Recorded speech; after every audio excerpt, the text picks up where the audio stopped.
Hello friends, ఇవాళ mini blog ఏంటంటే మా నాయనమ్మ మొన్నటికించి షాపింగ్కి పోదాం అని అలిగింది. ఇక దెబ్బ రెడీగా పోదామంటే జల్దీ రెడీ అయిపోయితే మేము బయలుదేరంగానే ఇక బస్ స్టాప్ పోగానే బస్సు వచ్చేసింది. దాన్ని బస్సు ఎక్కేసినాం. ఈ ఫ్రీ బస్సులో వచ్చిన కాడికించి అయితే నేను మా నాయనమ్మ పిచ్చోళ్ళ లెక్క తిరుగుతున్నాం. ఆధార్ కార్డులో పెట్టుకొని ఏడికి పోయినా ఆధార్ కార్డు పట్టుకుంటున్నాం, బస్సు ఎక్కుతున్నాం, పోతున్నాం. ఈ ఐడ షాప్కి అయితే వచ్చేసినాం. ఈ షాప్లో చూస్తామమ్మ ఆషాఢం సేల్ పడ్డది కదా, ఇక ఆడవాళ్ళందరూ ఆగుతలేరు, అందరు షాప్లోనే ఉన్నారు.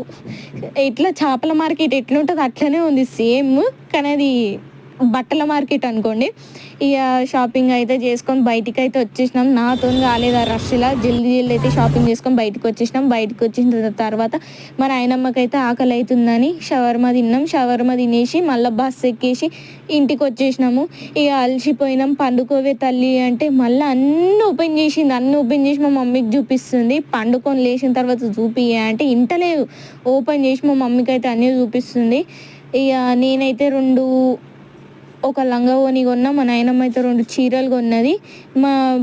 బాగున్నాయి, మీరు కూడా వెళ్ళి కొనుక్కోండి. సేల్ పడ్డది కదా, ఎట్లయినా పోతారు నాకు తెలుసు, పోయి అయితే కొనుక్కోండి, మంచిగా ఉన్నాయి. బాయ్ ఫ్రెండ్స్, నెక్స్ట్ వీడియోలో కలుద్దాం.